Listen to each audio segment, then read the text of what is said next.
Over the last few weeks, we've seen a slew of countries around the world team up and choose to trade with each other in their local currencies and not through the dollar. I feel like lots of people in the audience might know that this is important, but are unable to articulate why it may be. For most people, monetary policy might as well be magic, controlled by a small cadre of wizards who warp it for their own benefit. Well, this video is going to partially be an explanation of how the global monetary system works, but also, will this alter the power of the dollar, the world's reserve currency? The answer of this question, rather than being something obscure only finance nerds care about, will influence our lives in an incredibly profound way. In other words, if the dollar does fail, you'll be pinching pennies to survive, but I'm getting ahead of myself.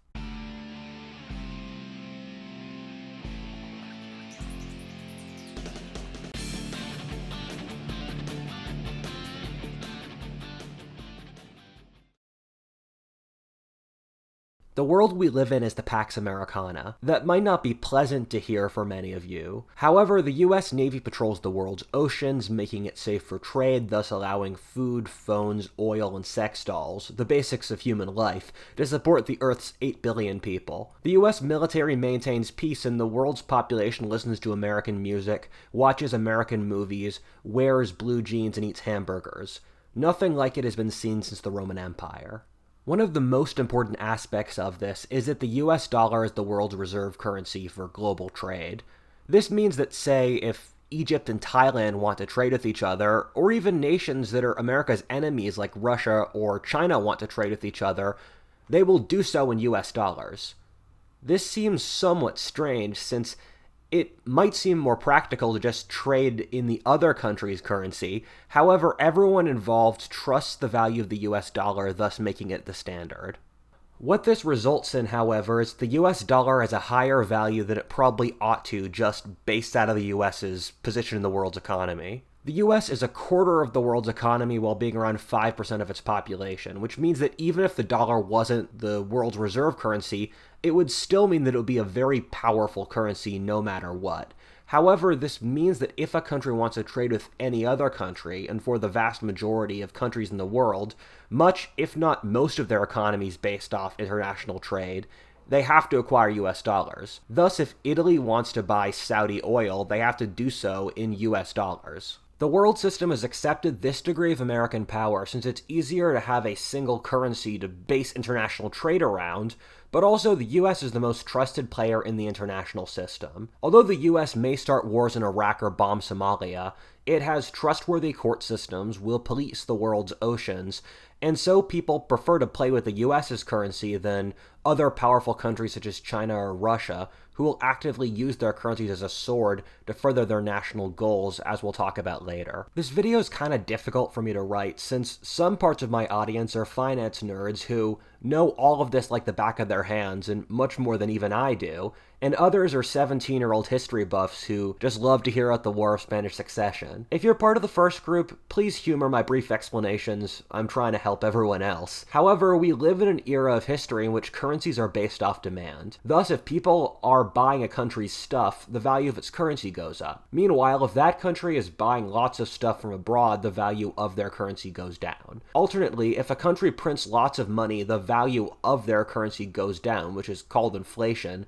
so you need more dollars or currency to get the same amount of a good. This model of currency treats national money systems basically like stocks, in which the value of a company fluctuates wildly dependent upon the confidence in said company. This is why Tesla can have a higher value than every other car company combined, even though they actually don't make that many cars, since there's such faith in the future of that technology, and Elon is such a hype lord, that it's valued higher due to the confidence in its future. This system is heavily opposed to every other era of history, in which all previous historic currencies have been tied to heavy metals. Thus, Metallica and Sabaton drove the economies. What occurred in 1971, however, is that the US moved off the gold standard and had a currency solely backed by faith in the value of the US government, something every other major currency in the world had done around World War I.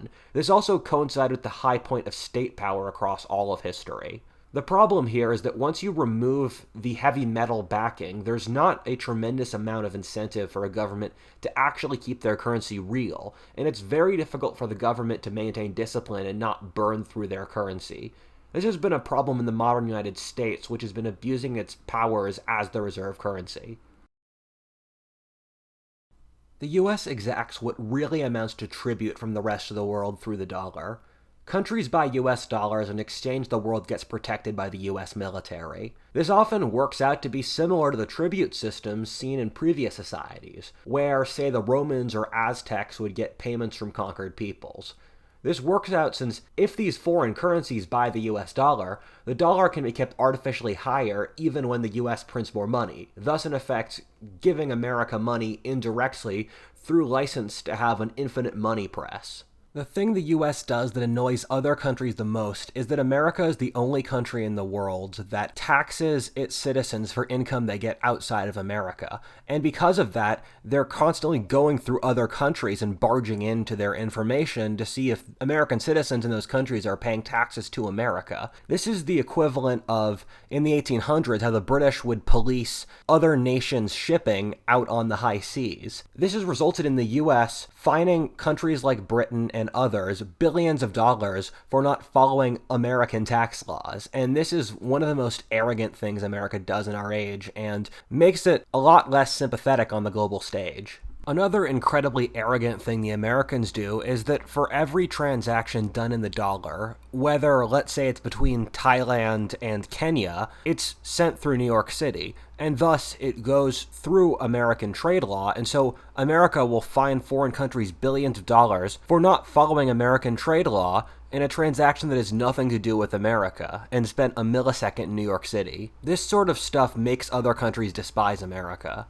This is how the US can have infinite black holes inside its economy, such as its healthcare system, which per capita is at least twice as expensive as the next most costly nation, Switzerland, while not providing that great service. Or the US military, which is funded many times over the cost of anyone else in the world. This only barely scratches the surface of bizarre places the US government sends money. Alternately, it puts that money in the economy as stimulus. America has funded its national glut, which has largely indirectly gone into the pockets of wealthy Americans over the last couple decades. This is one of my favorite political memes, and it's where all sides of the political spectrum are looking at the center, where there's a government employee that says, "Money machine go burr," which is actually true, in that the US government prints money as a way to get around actually making hard decisions. Over my short 21-year life, I can't count the amount of times the US government has raised the debt ceiling. The US, although it is the largest economy in history, has more debt than its total annual GDP. Until about 5 years ago, with the percent of debt the US has, if it was not one of the most powerful countries in the world, it would be considered a failure. Greece fell apart for a smaller percentage of debt to GDP. The US printed lots of money before the COVID crisis, but with it, things went completely insane. We don't have good numbers, but easily 80% of our currency has been printed since the start of COVID. It was true in 2021 that a majority of the currency was printed in the last year since the start of COVID. The US government went through a giant spending glut, or the largest and fastest money printing ever in history. Nothing has been equivalent since World War II. Every single similar instance of peacetime debt since the dawn of history at this scale has caused severe social and political issues. I'm not talking about a recession or even a Great Depression. I'm talking about the Black Death or the French Revolution. One of the most interesting histories I've ever read is named The Great Wave by David Hackett Fisher. It's a history of inflation and shows, first of all, how inflation is correlated with population growth, which is why the 20th century saw both the fastest population growth and inflation in human history. However, also peacetime, high, long-lasting levels of inflation can be very strongly correlated with a coming collapse in the global system. There are about 20 other variables you can use, such as age of marriage, average wages, income inequality, and which Peter Turchin has also compiled, which allow you to predict one of these crises through computer models, and this is lined up for the historic record, which I'm not going to talk about here since I've covered it in great depth in about a dozen other videos, but all of it lines up. It appears as if the US, and the rest of the world by extension, will have a major financial, political, and social crisis over the next decade. I mean, are any of us surprised? However, the US dollar didn't collapse during COVID. Why? This is since literally everyone else in the world was having the exact same problems and was inflating their currencies at the exact same time to a large degree. Even traditionally frugal players in the world system like Germany or Canada went for full throttle with debt. In the land of the blind, the one-eyed man rules.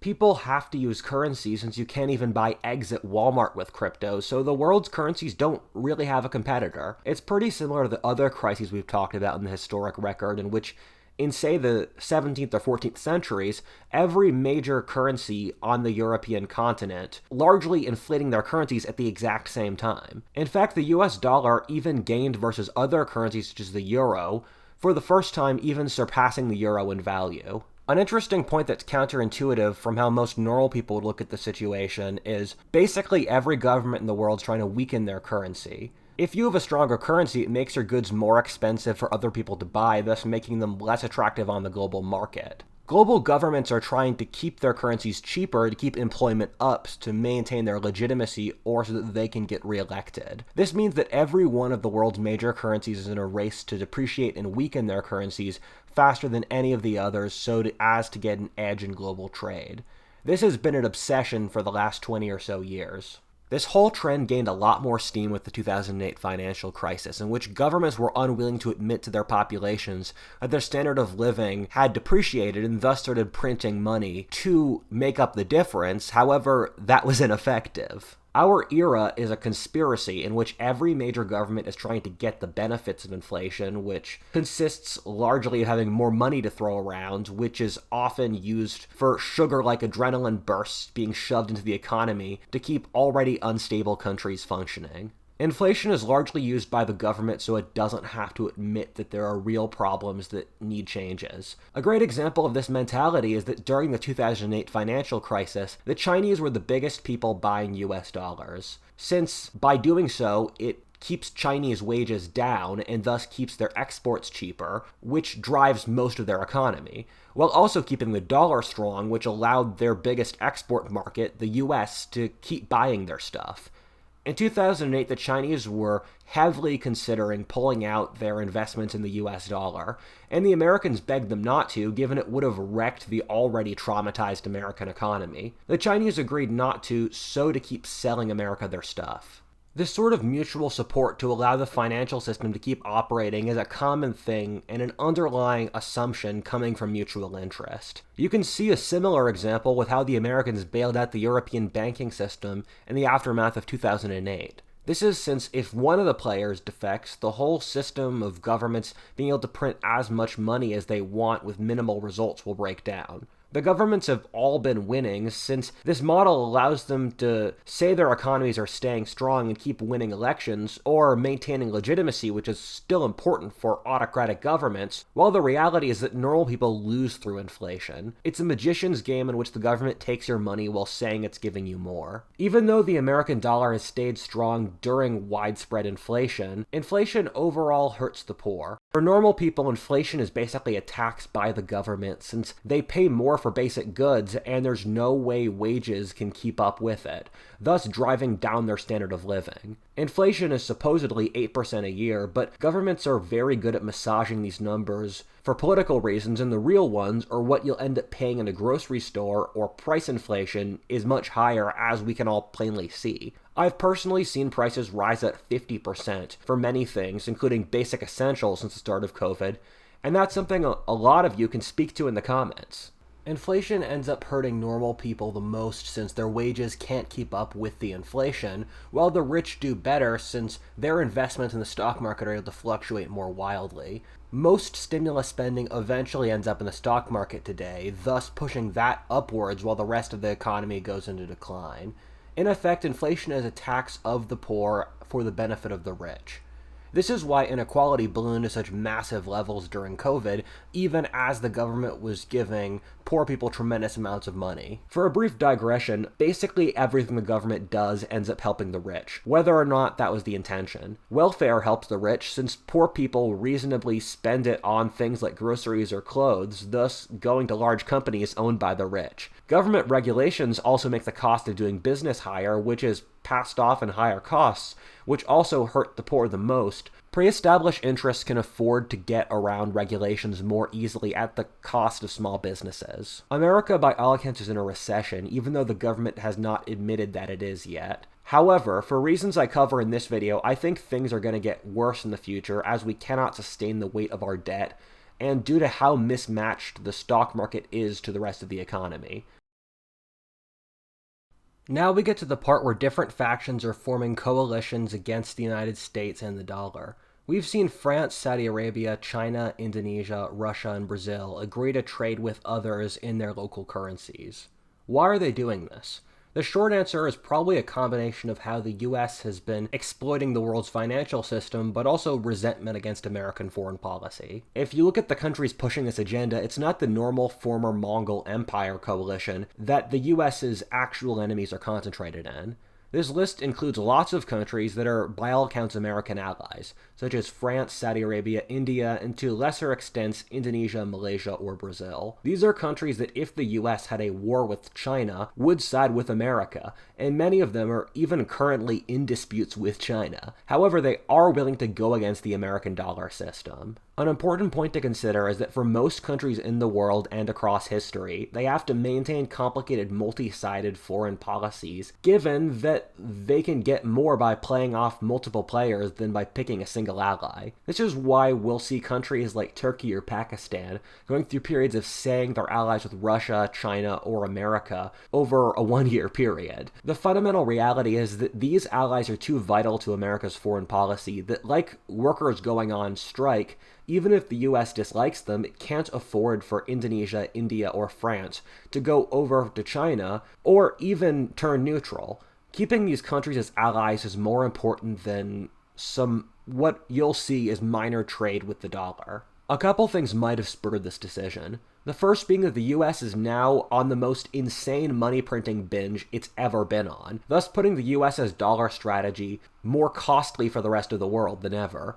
The second being that China is the first large economy that's strategically independent enough to be able to actually counter America's foreign policy. The Chinese have been talking about leaving the dollar for 15 years. As the US and China's relationship has deteriorated, it gives the Chinese less and less reason to buy into the dollar order that underlies their greatest rival. This sort of coalition could have never formed without the Chinese as their linchpin. With the war in Ukraine, the Western order has put sanctions on Russia's economy, thus effectively isolating it and turning it into a mega Iran, a rogue state against the American order. The problem here is that much of the world's order, especially the Third World and Europe, is incredibly dependent upon Russian fertilizer, grain, and natural gas, thus making the sanction that is largely for political reasons in the West difficult to get the rest of the world to abide by. It also means that the Russians have no incentive to work with the American order, thus allowing them to team up with Russia, forming the second great linchpin alongside China. It's hard to get much of the world to demonize Russia for the invasion of Ukraine since it's A, too far away to care about, and B, most societies don't demonize conflict in the way the modern West does.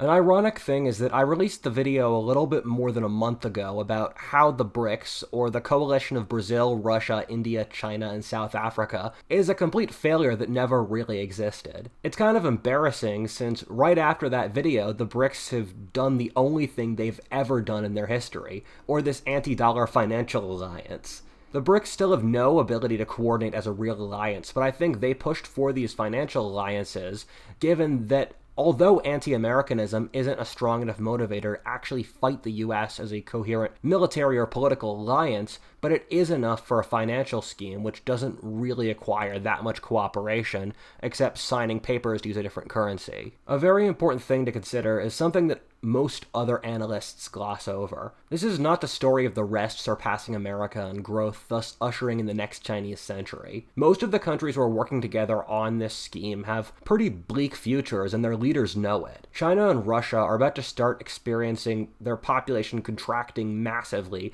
due to demographic problems, where their populations will go down by half over the next 70 years. No country, let alone those that aren't especially wealthy and are autocratic, would survive pressures like that. Brazil is also going to start experiencing aging soon, although not to the same degree. France is having severe internal problems, and Saudi Arabia and Iran are incredibly dependent upon imports of food, whose cost has recently skyrocketed over the last couple of years. There's no way this doesn't cause internal crises in these countries, as we've seen with large protests in Iran. I'm not going to say America's not going to experience internal problems, but for complicated reasons about which I have a text wall here, it's difficult for these countries to compete with America, even if everyone is going to experience social problems, because America's will be less bad. With some extra emphasis on China, the supposed linchpin of this coalition, they've cut themselves off from foreign trade and are trying to practice Maoism. They're threatening war with India and America, and have cut off internal regional trade and are pushing what look like purges of their ruling class.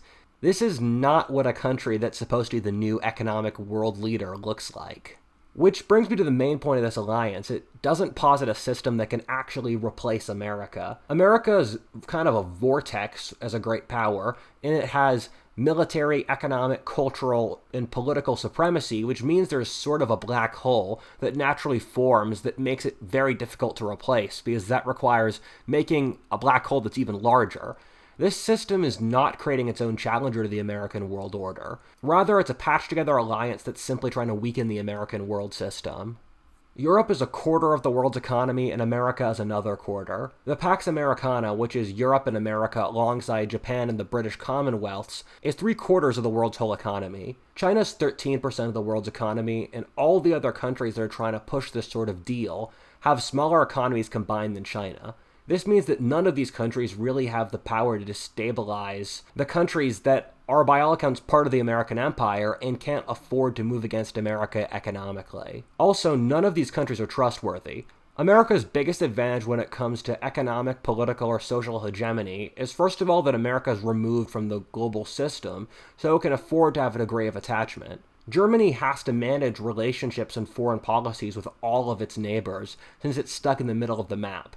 America can afford to be very hands-off, which most players prefer. I'm not saying the US is perfect, but when it is interventionist, it's much less heavy-handed. Let's compare this to China. The Chinese have had a very explicit policy of trying to get countries, normally poor third-world autocracies, like Venezuela, Sri Lanka, or Tanzania, into debt that they can never repay. Then when these countries can't pay back their debts, the Chinese try to move in onto their sovereignty. This is how Sri Lanka's economy's blown up, how the Chinese have been training lots of militaries in Africa, and how they're trying to set up military naval bases in a lot of the Indian Ocean. The Chinese explicitly plan on using their financial system as a colonial scheme. The Chinese use their economy, military, political, technological, and cultural systems as a coherent force to try to push their national interests around the world. The Chinese Communist Party butts into every aspect of life to try to make it support China's foreign policy. This style does have several key benefits, but it does collapse trust with the countries you're working with. After the first wave of countries have been screwed over by easy Chinese money, the next wave of countries aren't going to be so welcoming to the Chinese. This has resulted in nativist sentiments that have rocked across all the areas where the Chinese have influence. The Chinese are never popular with the local population. It's their corrupt autocratic governments that support them in order to get cheap money to keep themselves in power. This is especially the case where Chinese power is closer and more suffocating, like Central or Southeast Asia. In a lot of these countries, if the Chinese exert too much influence, there's just going to be a coup d'etat that removes the pro-Chinese regime from power. This brings me to the next problem, in that ruling currencies need to have a country that can project military power the most effectively and has a clear military advantage. The Roman sesterces was the reserve currency for this reason 2,000 years ago, and the pound sterling switched away from being the world's reserve currency after Britannia no longer ruled the waves. You need to have a global policeman who can enforce following the global trade system, and China simply does not have a good enough navy to do this, and is not slated to anytime near in the future. If the Chinese, let's say, loan Tanzania money, the Tanzanians can just take it, then when it's time to pay it back, say they don't like the Chinese, and side with the Americans who will forgive everything. The reason I'm focusing on China here so deeply is that none of the other countries have anything like the muscle to pull this off. As I said before, all the other countries in this coalition have smaller economies than China when combined. Well, China itself has an economy roughly half of America's size. Brazil, Russia, Malaysia, and more simply do not have anything close to the ability to establish a global mercantile system that can replace America. The final point here is that America, for all its flaws, still has rule of law, or that people have the assumption that the American judicial system is fair enough that if they have money in America, it will not be stolen, and that the Americans will respect property rights. This is not the case in any of the other countries trying to replace America, except the weak and not really anti-American France. China and Russia are autocratic states where the elite can be unimaginably brutal. Indonesia is sliding more and more into Sharia law, and Saudi Arabia is already there. Brazil is close to civil war while having just committed what may have been the biggest corruption case in history. The summary here is that even though the US is behaving in a pretty arrogant and unfair way in the global system, America has enough systemic advantages that none of its competitors can really displace it, and this event will likely not have long-term significance. In short, my guess is that a big reason these countries are pushing against the US dollar is to scare the US so it stops abusing its privileges so much. Remember, it's mostly shame-based cultures that are pushing this anti-dollar system, so in their cultures, indirect communication is the norm, unlike Americans who communicate much more directly. There's a long history of symbolic alliances among countries in the developing world, with the BRICS, Gaddafi's bizarre programs abroad, the Maoist Third World, or the UN being good examples. Since these countries don't really trade together that much, I think they're just trying to show solidarity over how the Americans are abusing the international system, rather than really trying to establish a new world order.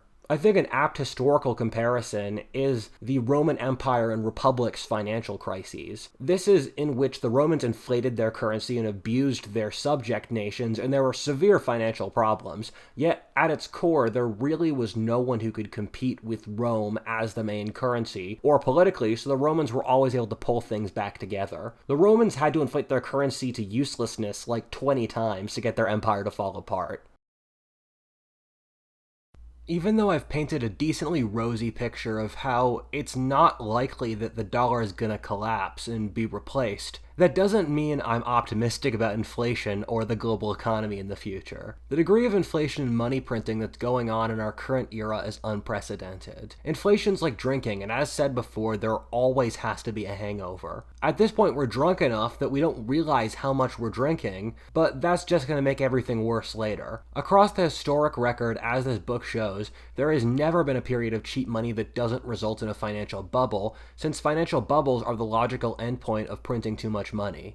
Large recessions and financial crashes are representations of macroeconomic and macrohistoric changes that the global economy has to readjust from. We are having some incredibly massive changes going on that have to rework the world system, which will cause financial problems. This video has been in production for a long time, and the issue as of now, right as this video is getting uploaded, is with the debt ceiling. And the fundamental reality is that I really don't know if this is the time in which the US defaults upon its debts. The way I've explained this is it's like World War I, where World War I, for a variety of reasons, really had to happen, but there are about 15 separate places where World War I could have taken place. And it happened to be chance that it started in Serbia. But the US has to have a reckoning with the sheer amount of debt it has at some point, but it's continually minority shots. But once you add up a lot of minority chance shots, it ends up being 100%.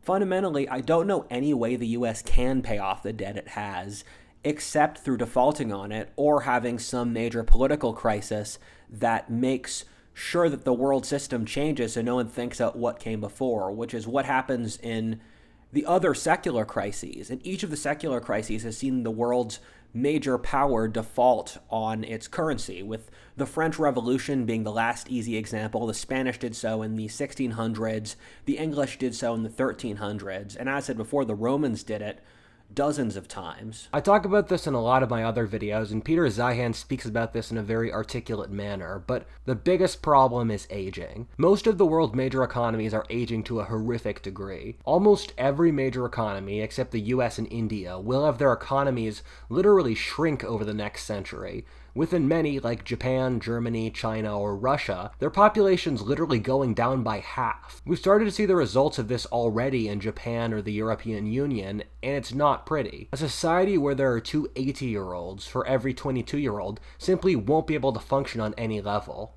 This is the economic equivalent of a dark age, and there's not much we can really do about it. The collapses in the global supply chain, in many ways caused by the former Mongol Empire going offline, have caused the price of food to go up many times over in the parts of the world most dependent upon food imports, such as the Middle East and Africa. This opens up the horrifying possibility for famines in these regions, which would in turn cripple resource markets that these areas make, like oil from the Middle East, or the coltan chips in the Congo that make your phones or computers work. Our current ideological mode is broken, and thus we will see heart-rending periods of doubt and confusion, with many further ideological fanatics that make this process even more complicated.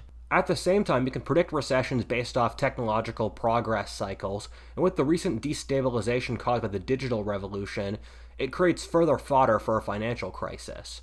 With all of these factors going on, with the global economy needing to readjust, I see that we have to have a major global financial crisis. I'm not an economist, and I don't trust them anyway, so I can't tell you in what form this might come, but I know at some point the eggs from all the inflation will have to hatch, and the system will stop working. There's a book called The Ages of American Capitalism, which shows how there have been alternating periods of capital and labor in American history, which also mimics global trends. The post-war period, in which a normal working-class person could afford multiple children, buy a house, have a stay-at-home wife, and buy yearly vacations, is when wages were more powerful than capital. Our current era, which started with Ronald Reagan, with its insane inequality, is one where capital is more powerful. We've now reached the period in all of American history in which capital has had the most powerful leverage over labor. We see this disconnect with how the stock market has kept soaring to ridiculous heights, even in the worst parts of COVID, when normal Americans were barely getting by. Ridiculous always eats itself, and in every other era in which capital has been much more powerful than labor, we've seen a stock market crash and crash in capital, which is overvalued. However, from this we can see the creation of a new order. The big problem in American society is that the average person can barely get by since wages are so depressed. However, the big problem economists talk about is the lack of workers. These two will equilibrate with wages going up and the worker finally taking power over capital. For the first 5 years before COVID, it was the fastest growth in bottom-tier wages since the 60s, so this trend has already started to play out. At the same time, counterintuitively, the US dollar collapsing in value would have long-term benefits for the economy and the average person. It would make American industry much cheaper to export and produce, and foreign goods more expensive to import, thus speeding up America's already rapid reindustrialization.